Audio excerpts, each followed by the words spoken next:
मिथिला कोई गया है आप में से? इधर मैया दो तीन लोग हैं, एक बार हो आइए भैया। अद्भुत नगरी, क्या बात है। नेपाल में पड़ेगा जनकपुरी, कुछ भाग बिहार में पड़ता है, बाकी कुछ नेपाल में। अद्भुत स्थान है मिथिला। मिथिला जैसा स्वागत धरती में कहीं नहीं हो सकता, पूरी धरती में। हम लोग दुबई कथा गाने जाते हैं जब प्रत्येक वर्ष, तो वहां एक मिथिला का समाज है सरकार। तो सीताराम विवाह के दिन वही लोग यजमान रहते हैं, और विवाह के अगले दिन फिर हम लोग पूरी मंडली उन लोग के घर भोजन करने जाते हैं। तो किसी वर्ष किसी के घर चले जाते हैं, वहीं सारे लोग एकत्रित होते हैं। किसी वर्ष किसी घर चले जाते हैं, तो आपको बताऊं ये स्थिति रहती है।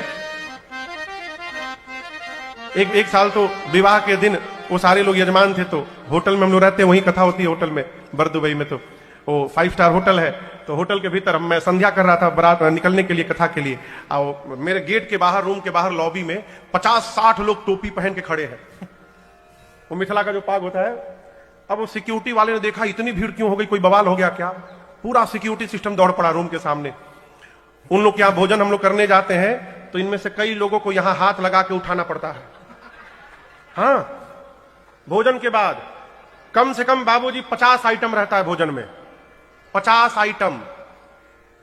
हम एक बार, हमारे एक परिचित है मिथिला के, पटना में, उनके घर चले गए भोजन करने। 1 घंटे में मैं बोला कि मैं आ रहा हूं भैया, तो बोले महाराज दोपहर का भोजन फिर यहीं करिए। विनय थे, हम थे, बड़े भैया थे।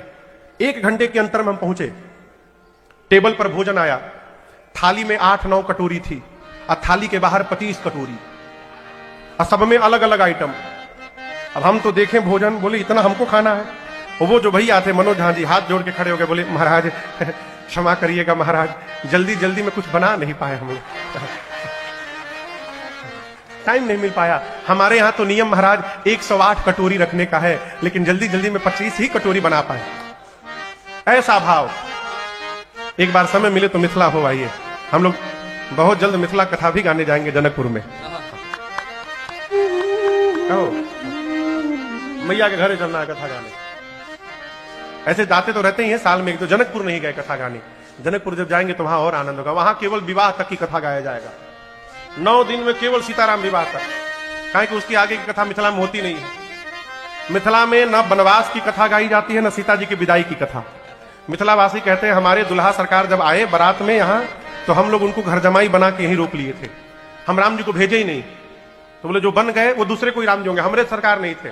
क्यों नहीं भेजते हो? हम भेजेंगे तो हमारे सरकार को बन चला जाना पड़ेगा, इसलिए हम भेजेंगे नहीं सरकार को, घर में ही अपने बंद करके रख लेंगे। क्या भाव है, अद्भुत। तो आइए एक बार भाव श्रद्धा के साथ